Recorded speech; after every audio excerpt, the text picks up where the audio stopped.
Chapter 42. Interview with a Vampire. You really must possess a very special kind of stupidity to dismiss warnings about your own life as if they were air, he said sarcastically, clasping his hands behind his back. If I didn't know it was impossible, I'd think my lord was wrong about the Starks. Maybe the North would be better off in the hands of another family. Robb tensed, fury bubbling in his chest. At least, Edward continued with a slight shrug, you were smart enough to send your wife and sisters away.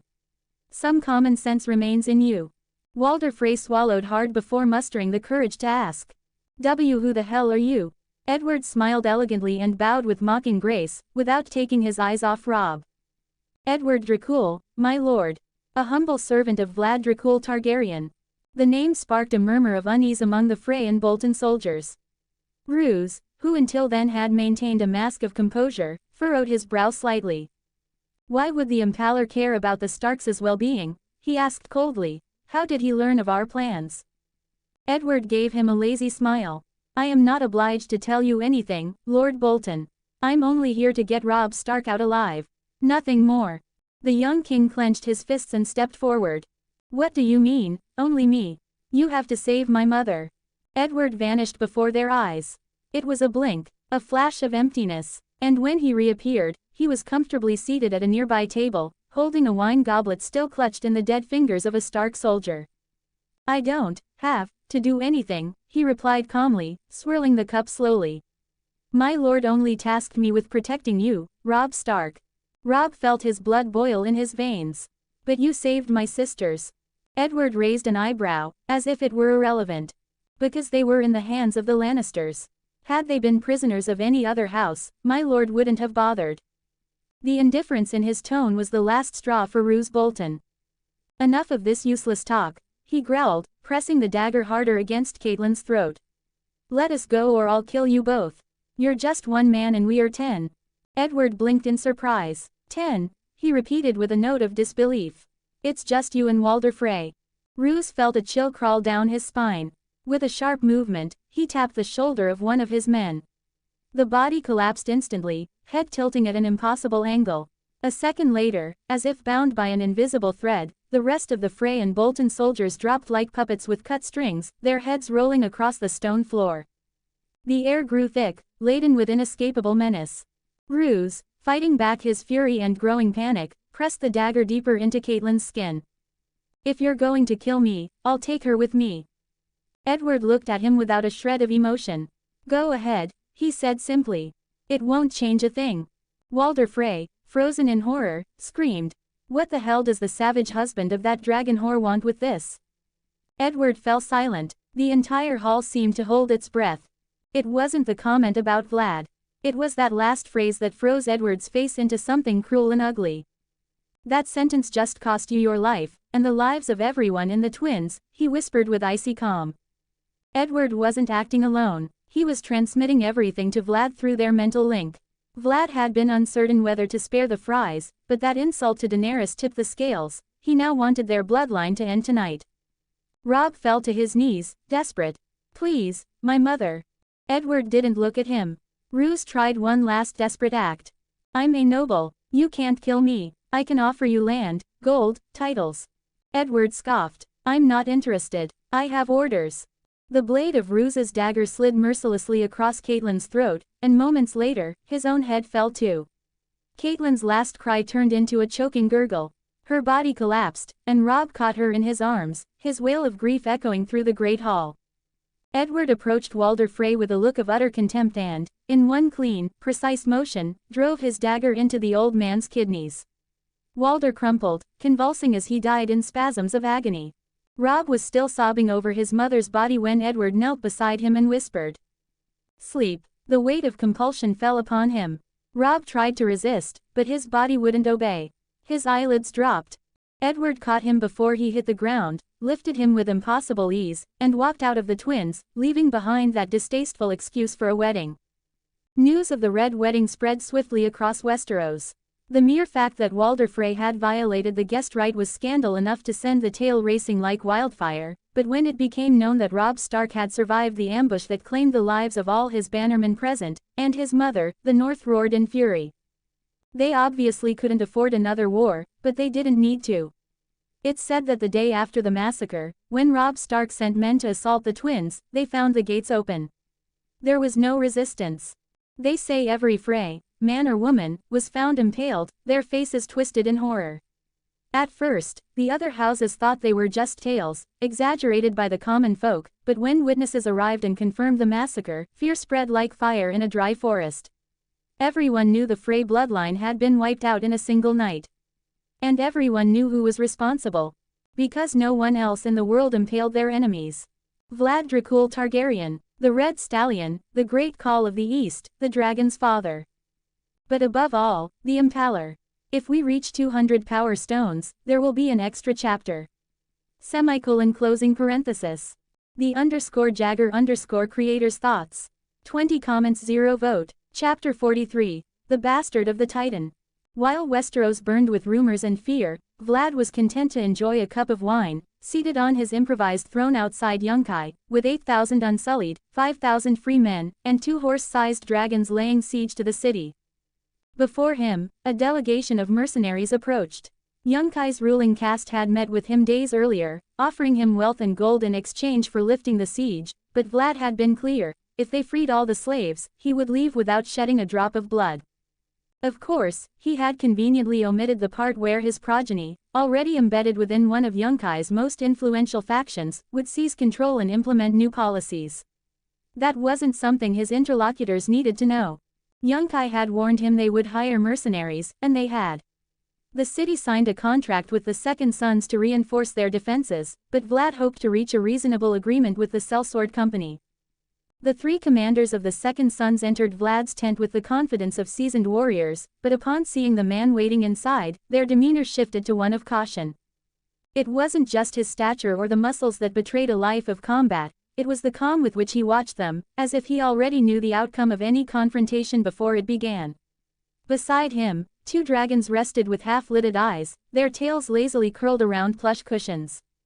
Missandei, standing with the poise of a trained diplomat, stepped forward and, in a clear voice, introduced Vlad with all his titles. Before you stands Vlad Dracul Targaryen, first of his name, King of the Andals, the Roiner, and the First Men, rightful Lord of the 7 Kingdoms and Protector of the Realm, Great Call of the East, the Red Stallion, Father of Dragons, Breaker of Chains, and Lord Impaler. The commanders exchanged glances. They were men accustomed to the extravagance of noble titles, but few could boast such an extensive list. Before you, my call, are Mero, Prendal na Gezin, and Dario Naharis, Missandei added. Vlad motioned for them to sit on the cushions laid out before him. Please, sit, accept my hospitality, he signaled, and a servant poured wine into silver cups. But before you get too comfortable, allow me to warn you. In my court, every man is held accountable for his words, so choose them carefully. The tallest and most arrogant of the 3, Mero, nicknamed the Bastard of the Titan, was a man with a dark beard and a confident gaze. He smirked as he took his cup. So many titles. I must admit, it's impressive. He leaned forward slightly. I have one as well. They call me the Bastard of the Titan. Perhaps if I defeat you in combat, I'll become even more famous than you. Vlad offered a calm smile. You're welcome to try. I promise none of mine will interfere. The other 2 commanders exchanged uneasy glances. They knew that kind of arrogance could cost their leader his life. Mero, however, seemed to take it as a joke. Without taking his eyes off Vlad, he raised his empty cup and turned to Missandei. Slave, bring me more wine. The atmosphere in the tent shifted instantly. Vlad didn't lose his smile, but his tone turned icy. There are no slaves here. He placed his cup on the table with a sharp clink, and speak to my people with respect. His tone left no room for argument. The mercenary glanced at Missandei and then looked away without pushing further. Vlad resumed the conversation in a more relaxed tone. I'm sure the Second Sons value lucrative contracts as much as their lives, so today I offer you both. He leaned forward slightly. Break your contract with Yunkai, and you'll swim in gold. Prendal na Gezin, the more cautious-looking man, frowned. If we break our contract, no one will ever hire us again. Vlad rolled the cup between his fingers. Would you really need them to? He raised an eyebrow. If you join me, you'll have indefinite work, wealth, and battle. I've conquered 3 of the richest cities in Essos, and right now, my wife is conquering Marine. In a few months, I'll be the wealthiest man on the continent. I assure you, you'll want for nothing. Marrow let out a dry, mocking laugh. Who leaves his conquests to his woman? He asked with a sneer. The mood in the tent grew tense once again. Vlad didn't respond immediately. He merely rested an elbow on the arm of his throne and stared at the mercenary with an unreadable expression. Watch your words. His tone was soft, but it came across as a threat. Insulting each other as men isn't a problem, we speak that way among ourselves, but if you speak of my wife in that tone again, you'll understand that the fate of the great master of Astaper wasn't my finest work. Silence lingered uncomfortably. Everyone in Essos had heard the tale. The man who once ruled Astaper was still alive, impaled, serving as a reminder to any who dared challenge Vlad. But Vlad didn't let the tension drag on. He shifted back to a friendlier tone with ease. I have nearly 15,000 soldiers, gentlemen. For the first time, Dario Naharis, the third commander, who had remained silent until now, spoke with a skeptical tone. You have closer to 12,000. Vlad smiled, as if the remark amused him. The man was young, but sensible. Vlad already liked him. True, but even so, the numbers aren't on your side. Marrow crossed his arms arrogantly. The second sons have faced worse and won. Vlad tilted his head and smiled calmly. The second sons have faced worse and run. The line landed like a subtle but precise blow. Believe me, gentlemen, I admire a company like yours. You are self-made men. So am I. He placed a hand on his knee and looked at them seriously. That's why I think it would be a terrible waste to kill you all. So, consider my offer. With a slight gesture, he indicated the meeting was over. The commanders stood and left the tent, still murmuring among themselves. Once alone, Vlad turned to Missandei, who remained standing with her usual serene expression. How are the men? He asked with genuine interest. Missandei looked at him for a moment, then offered a small smile. Every day is a new lesson, my lord. Their camp is orderly, and the men want to serve the breaker of chains, so there aren't many problems to resolve. Vlad let out a short laugh and raised his cup. That's good. If we're lucky, this siege won't last much longer. Once we're done, we'll head to Marine. Daenerys has probably already taken control of the city. I look forward to meeting her. My call, Missandei said. Vlad smiled slightly. Something tells me you two will get along very well, he said with a laugh. We've reached 200 power stones. Here's the bonus chapter smiley face. The _Jagger_ creator's thoughts. 17 comments 0 vote. Chapter 44. Fall of Yunkai. Just as Vlad had expected, despite all they claimed about honor and contracts, mercenaries did not fight lost battles. They didn't face armies twice their size. And they certainly didn't challenge men with the battle record and reputation of Vlad. That's what smart mercenaries do. But apparently, Marrow, the Titan's bastard, wasn't one of them. He saw Vlad as an easy prey. He seemed quite eager to kill him and take his place. So when Dario Naharis came to inform him that Marrow and Prendal Nagezin were planning to assassinate him and his dragons during the night, Vlad could only feel disappointed. He hadn't expected them to be truly that stupid. Even if Vlad weren't a vampire, sneaking into a Khal's tent, killing his blood riders, and then trying to slay 2 dragons already the size of horses was, to put it mildly, a stupid plan. But well, Vlad wasn't going to complain about an easy victory. So he simply decapitated the 2 fools as soon as they crept into his tent, and then had Dario swear loyalty to him. In return, he allowed him to lead the second sons and guaranteed that the mercenary company would be at his service indefinitely. It goes without saying that the first chest of gold made the second sons forget any grudge they might have held against Vlad. Without their mercenary army, Yunkai was doomed. In desperation, the wise masters shut the city gates, preparing for a long siege. But Vlad had no intention of waiting. He entrusted Dario Naharis with the task of sneaking into the city with a small squad and opening the gates. The mercenary didn't seem bothered by such a difficult mission. In fact, he seemed to take it as a challenge. A few hours later, Yunkai's gates were open. Vlad decided to reward Dario. He liked the young man, and after such efficient service, he had earned it.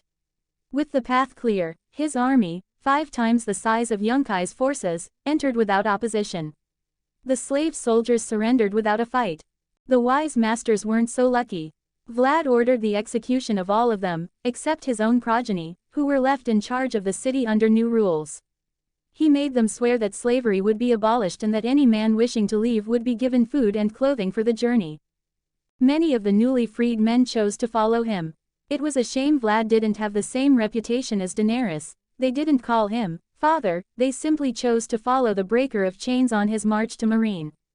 Those who stayed were guaranteed their freedom, and that, along with Vlad's growing reputation, was enough. And so, in less than 2 months, Yunkai fell to the father of the dragon. The Red Keep, months later. If anyone hated King's Landing for more than just its stench, it was Tyrion Lannister. Yes, he had saved the city from Stannis Baratheon's fleet with wildfire, then fought bravely at the Battle of the Blackwater, facing an army that outnumbered his and buying enough time for his father to arrive with the Tyrell host. His reward for all that was the scorn of his sister and father, along with being made master of coin, handling the crown's financial problems. Truth be told, the position wasn't entirely terrible. At least it was better than being the king's hand and enduring the whims of the little monster he had for a nephew. But still, he hated it all. He'd love to return to Lannisport, run away with Shae, live peacefully, without the constant threat that his sister, nephew, Littlefinger, or even his own father might try to kill him. But there was nothing he could do. His father insisted on keeping him in King's Landing. His sister too, despite her contempt for him. Because if Tyrion left, he might find a sliver of happiness, and she would never allow that. So here he was, attending yet another unpleasant meeting of the small council. Although this time, the most irritating novelty was the little monster Joffrey standing, his face twisted with anger, stomping the floor like a spoiled child. Tywin Lannister narrowed his eyes and exhaled heavily before speaking in his usual cold, calculated tone. "We have a problem." Joffrey, already in a foul mood, slammed his fist on the table like a brat. "A problem? It's an insult," he snapped, his voice rising. "A savage has killed crown vassals. When I get my hands on him." Tyrion, long used to his nephew's tantrums, crossed his arms and raised an eyebrow. "And what exactly do you mean by that?" Before anyone could reply, Grand Maester Pycelle cleared his throat and placed a scroll in front of him, the parchment covered in carefully written, elegant script. Tyrion frowned and took the letter between his fingers. "This wasn't sent by Raven?" he asked suspiciously as he began reading. "No," Tywin replied seriously. "It appeared on my desk in a sealed envelope. No one in the Red Keep seems to know how it got there." Joffrey, already impatient as usual, jumped to his feet and pointed furiously around the room. "It must be spies. I want them all dead." Varys, who had remained silent until then, allowed himself a faint smile somewhere between amusement and concern. "Regrettably, even my little birds seem mute on this matter," he said in his velvet tone. Tyrion finished reading and let out a dry chuckle, though there was no humor in it. "This is a joke, isn't it?" Tywin gave him a grim look. "I wish it were." Tyrion clicked his tongue and, with a touch of theatricality, read the letter aloud. "To Lord Tywin, I have received news of the recent events at the Twins, and I cannot help but acknowledge the effectiveness of your strategy. The execution was flawless, swift, discreet, and final. It is rare to see such a well-orchestrated operation, especially in times of war. Unfortunately, the incident has directly interfered with certain plans I had for the North and its houses. I was left with no choice but to intervene in order to preserve the lives of the Stark family. Believe me, watching such a masterstroke unravel was most unpleasant for me. As a strategist, I appreciate a good play as much as an artist values a masterpiece. But war, as you well know, demands personal sacrifices. And in that spirit, I find myself with the unpleasant duty of informing you that, due to certain circumstances, strongly tied to Walder Frey's nature, his entire bloodline has, regrettably, been cut short. I hope this situation will not pose a major obstacle to your future campaigns. We shall speak in person soon. Signed, Vlad Dracul Targaryen. The silence that followed was thick and heavy. 38 comments 0 vote. Chapter 45, Invisible Enemy. Tyrion blinked and set the letter on the table, staring at his father in disbelief. "This can't be real," Varys sighed, wearing the expression of someone who would have much preferred it to be just an exaggerated rumor. "Unfortunately, it is, my lord," he said gravely. "My little birds and all the North are whispering about it. The Frey bloodline has been cut off, impaled, if the rumors aren't exaggerating." Tywin Lannister kept his face unreadable while Joffrey stomped like a spoiled child. "This is a declaration of war," the young king shouted, slamming both hands on the table. "We should march to Essos immediately. I want that savage's head and the whore of a wife he has." Tyrion, already fed up with his nephew's tantrums, raised an eyebrow and gave a mocking smile. "I'm afraid, my king, the crown can't afford a war. It can barely afford your wedding." Joffrey opened his mouth to hurl an insult, but Tywin's sharp, firm voice cut in before he could speak. "Furthermore," the Lannister patriarch said with the patience of a man addressing a fool, "fighting on the enemy's home ground is foolishness." Joffrey pressed his lips together, visibly frustrated, but dared not reply. "The problem goes beyond the loss of the Frys," Tywin continued, steering the conversation back to what mattered. "Losing the twins is a devastating blow to our control over the passage to the Trident, but apparently, we've also lost Roose Bolton." The room fell silent for a moment. "Bolton?" Tyrion asked, surprised. "What happened to him?" Tywin narrowed his eyes. "We don't know for sure, but everything points to Vlad Dracul having eliminated him along with the Frys, or that Bolton, seeing the shift in power, decided to betray us and disappeared. Either way, we can no longer contact him." Tyrion let out a low whistle. "That's a problem. The only good news," Tywin went on, "is that Robb Stark is isolated as well. He lost almost all, if not all, of his bannermen at that wedding, so he can't afford to march south either. We're at a stalemate, and all because of one man across the sea. A man who has Daenerys Targaryen as a wife and dragons. Very small dragons," Cersei said arrogantly. Varys, who had been silently observing with his usual inscrutable expression, finally spoke. "I'm afraid not anymore, my lady." He paused, as if savoring the weight of his words. "My little birds sing that the dragons are now of considerable size, my lords. And he has 4. As if that wasn't troubling enough, what he said next was even worse. "He conquered Qarth, taking its wealth and fleet. Conquered Astapor, gaining 8,000 unsullied. Took Yunkai, claiming its gold and men. And just today I received word that Daenerys Targaryen herself is besieging Meereen." A tense silence fell over the council chamber. "I believe it is fair to say that Daenerys and Vlad now have more than enough men and forces to launch an assault on Westeros." Joffrey turned pale and looked at his grandfather, eyes wide. "Grandfather," he shouted, panic creeping into his voice. "Didn't you say your experts claimed the dragons wouldn't grow like the ones of old?" His voice rose higher, trembling slightly. "They're already the size of horses." Tywin Lannister didn't respond immediately. He merely gave his grandson a cold look, the kind that had silenced men far more dangerous than Joffrey Baratheon. Then he exhaled calmly and ran a hand over his face, as though Joffrey's very existence were a bigger problem than the armies in Essos. "I believe the king is too tired. Maester Pycelle, I'm sure you can give the young king something to help him sleep." Pycelle bowed at once with exaggerated politeness. "Of course, my lord, a bit of laudanum will ease his nerves." Joffrey protested, but had no choice as Esser Meryn Trant began escorting him out of the room. Cersei followed in silence for once, her face tense, lips pressed tight. When the door closed behind them, Tyrion let out a sigh of relief and poured himself more wine. "Well, with the shouting gone, we can get back to important matters. What do we do now?" he asked, leaning on the table with his fingers interlaced. Tywin looked at him expressionlessly. "What we've always done. Protect the realm." Tyrion raised an eyebrow, incredulous. "Of course. What we've always done." Tywin ignored the remark and turned to Varys. "Lord Varys, do any of your little birds have access to the young Targaryen?" Varys stroked his chin, wearing his usual cryptic look. "In fact, yes, my lord. Jorah Mormont was our informant, once." "Was?" Tywin's voice took on a dangerous edge. "Yes, was." Varys paused, tasting the word. "He stopped sending letters over a year ago. It seems he's grown quite devoted to the young princess." Tyrion clicked his tongue. "Which means we're blind in Essos. We need a way to reach the young Targaryen. Without her, Vlad Dracul has no legitimate claim to the Iron Throne." Varys nodded with a faint smile. "I will do what I can, my lord." Tywin drummed his fingers on the table in thought. "Very well. As for Vlad Dracul, what do your little birds sing about him?" Varys's face turned contemplative. "Very little, my lord. He is a complete unknown." No one had heard of him until he began conquering Khalasars. But we do know he's not Dothraki. How do you know that?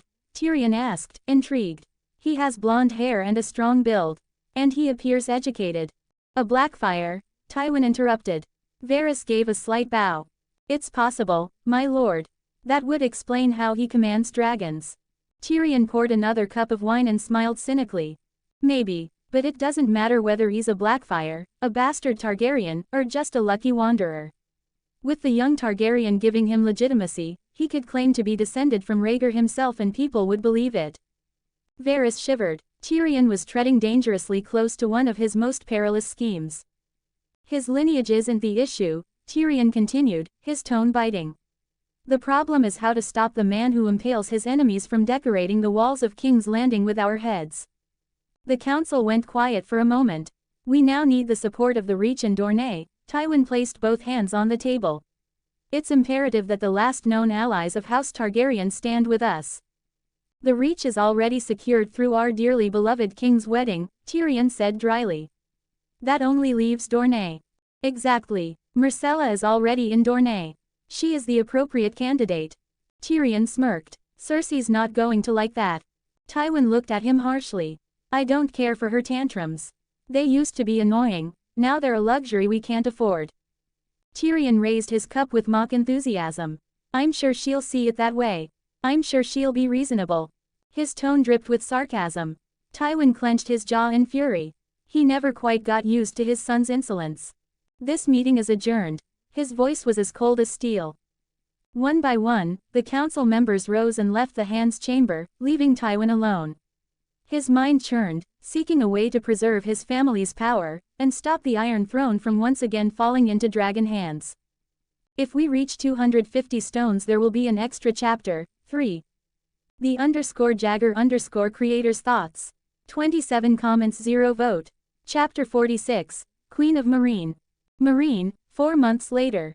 Daenerys Dracul Targaryen gazed down at the city of Meereen from the hill where her army was camped, her dragons circling ominously above, terrifying the great masters and shattering their morale.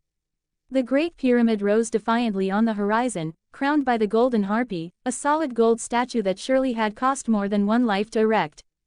She had sent emissaries, spoken with slaves and spies within the city. Vlad's spawn had also brought her information, but she refused to use them.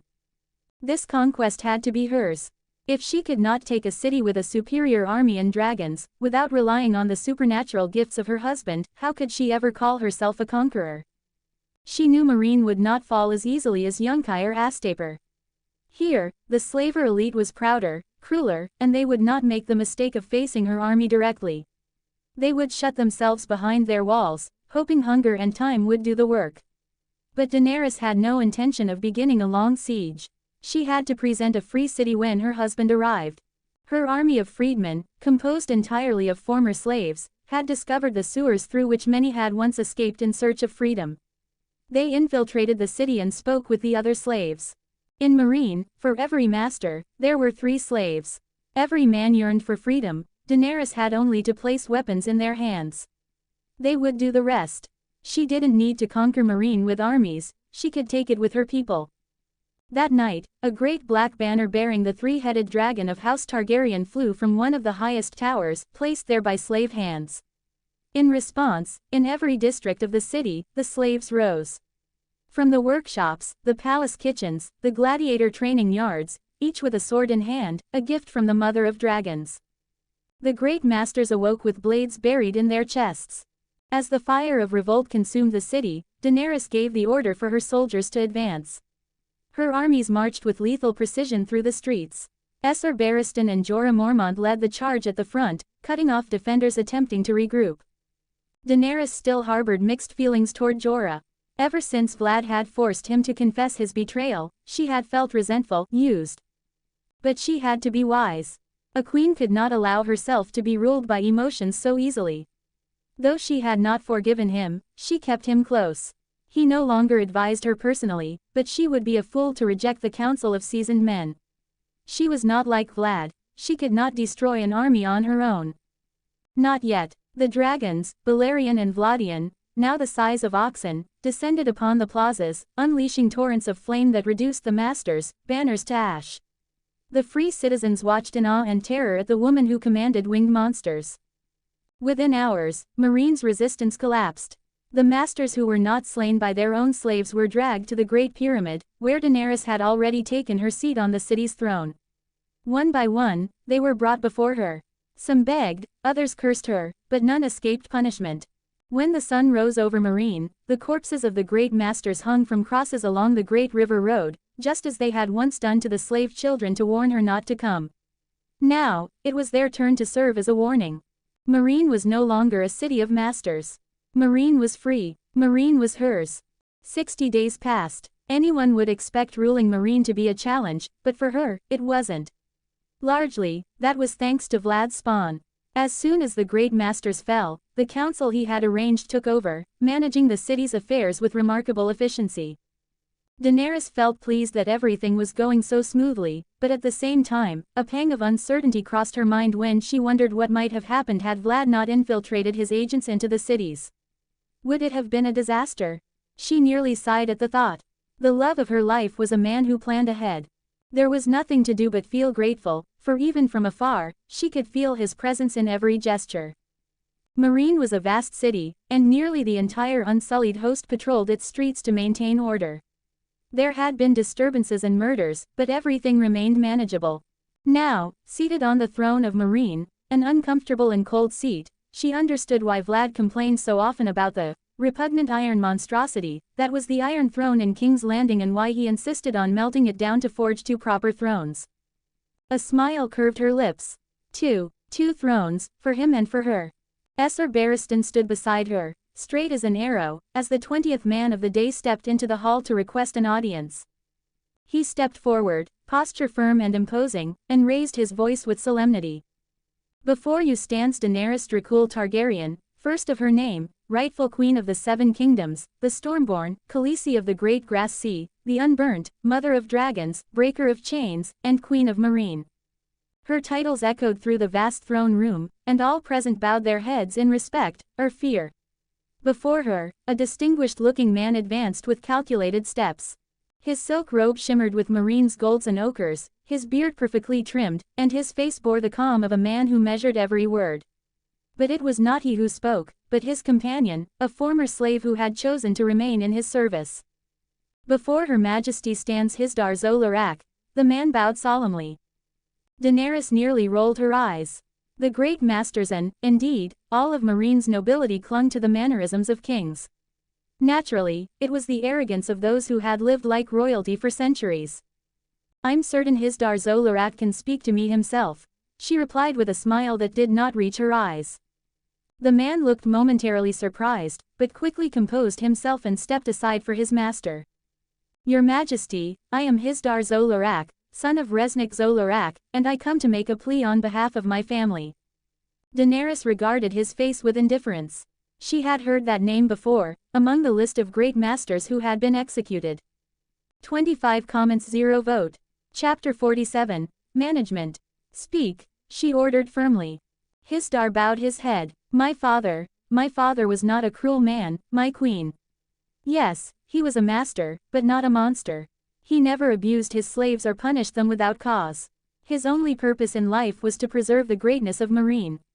He dedicated himself to restoring our monuments, to preserving our people's history. Your Grace, I beg you to let me take his body down from the cross and bury him with the dignity he deserves. Daenerys kept her gaze on him, silent at first. Finally, with a calm voice, she replied. Anyone who deprives another of their freedom is a cruel man. A man who claims another life as property has already committed the greatest injustice. Hisdar held her gaze, unflinching. Perhaps, but if my father was guilty, then let his punishment end with his death, not in the dishonor of his corpse. I am not asking for forgiveness, only a proper burial. Daenerys studied him for a moment, weighing his request. It was true that not all the masters had been sadistic killers, but all had benefited from a corrupt system. Still, in war, there were losers, and the defeated had to live under her rule or perish. But in this case, mercy seemed the wiser course. Take him down. You may bury him. Hisdar bowed his head gratefully. Thank you for your clemency, your grace. He paused, then drew a deep breath before speaking again. There is another matter I wish to discuss with you, the fighting pits.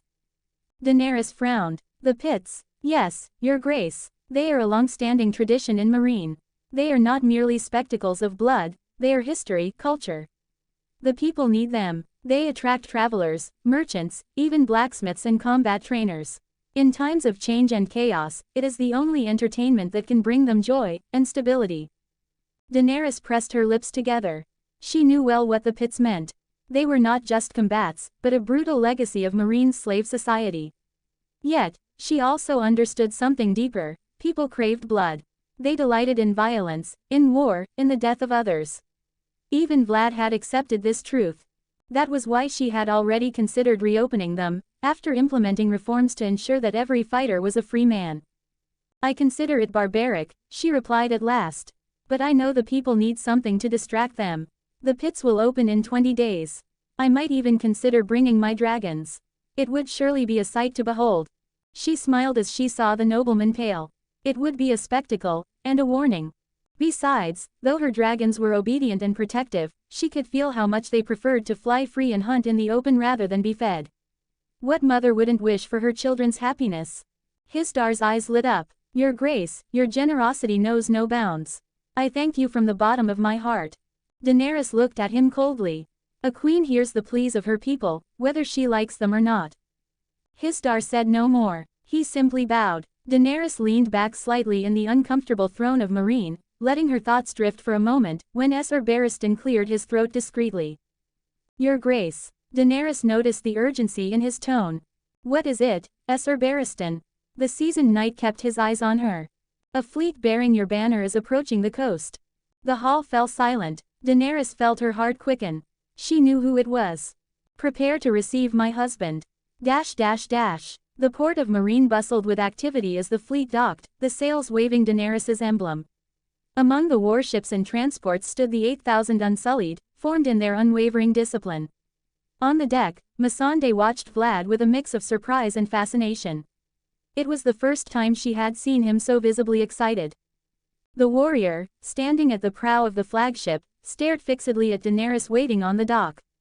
His golden eyes burned with feverish intensity, and without waiting for the gangplank to lower, he bent his knees and jumped, landing with a thunderous crash on the wooden pier.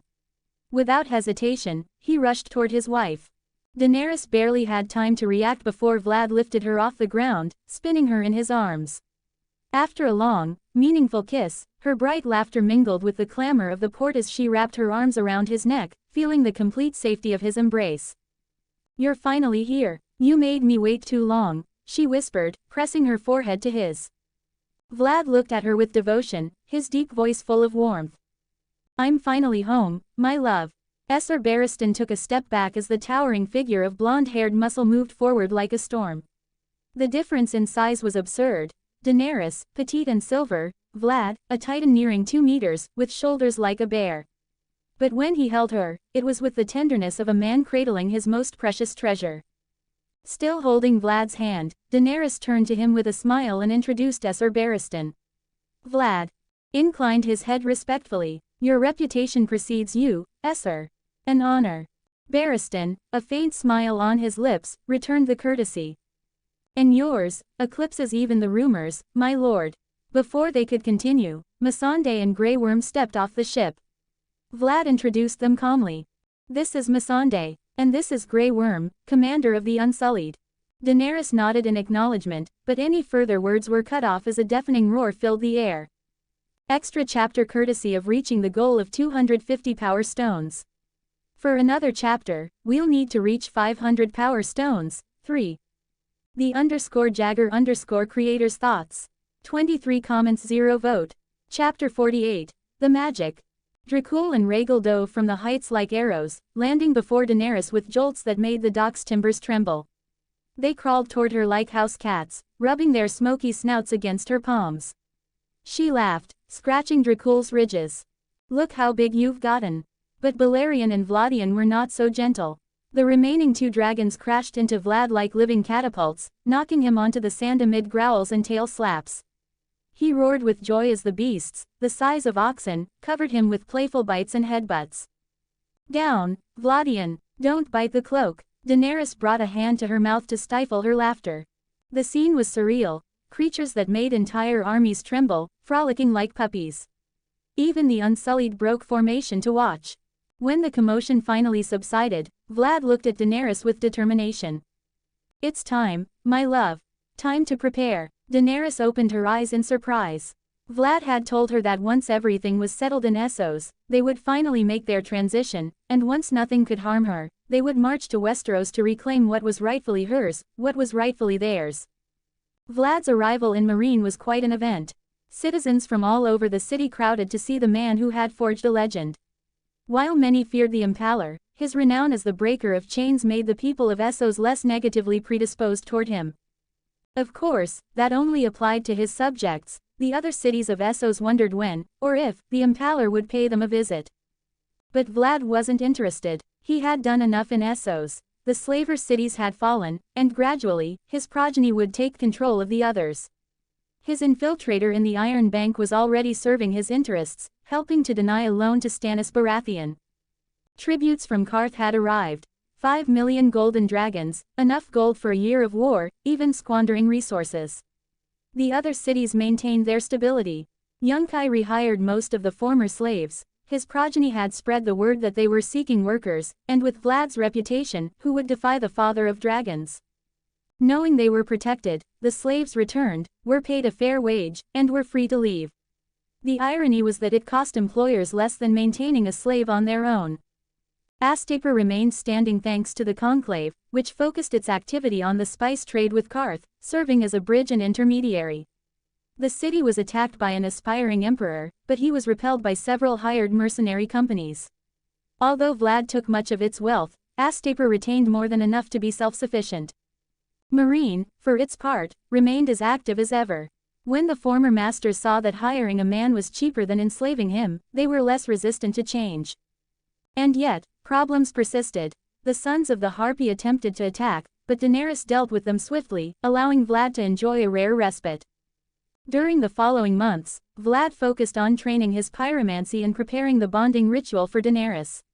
Not that he needed any complicated ingredients, but preparing his own blood essence required time and concentration. It was almost like meditating. His interest in pyromancy, on the other hand, was because this magic wasn't limited to simple fire control, it allowed mastery over the concept of fire. With the right concentration and focus, one could do almost anything using fire as a medium. Vlad had set out to develop a technique that would allow him to traverse great distances using fire for transportation, which would give him a tactical advantage and be much more comfortable than spending 4 months on a ship. And, although his progress was partial, he knew that with more practice and focus, he would achieve it. For now, he could only move short distances. But in time, he would no longer travel as a man. But not all his time was devoted to training. He also enjoyed his life with Daenerys, making love to her constantly, to the point that, at times, the queen would disappear for a couple of days only to return with a radiant smile. Moreover, they frequently went out together, dining, appreciating the scenery, attending city events. Even the inauguration of the arena, with a spectacle of dragons feeding on live cattle, attracted nobles and merchants from all over Essos, eager to see the legendary beasts and, incidentally, gain the favor of the ruling couple. Soon, the news spread, and Meereen saw an endless flow of merchants and nobles from all over Essos, who avoided causing trouble in the city that belonged to the Impaler and the Mother of Dragons. Another matter Vlad had to resolve was the official establishment of his house.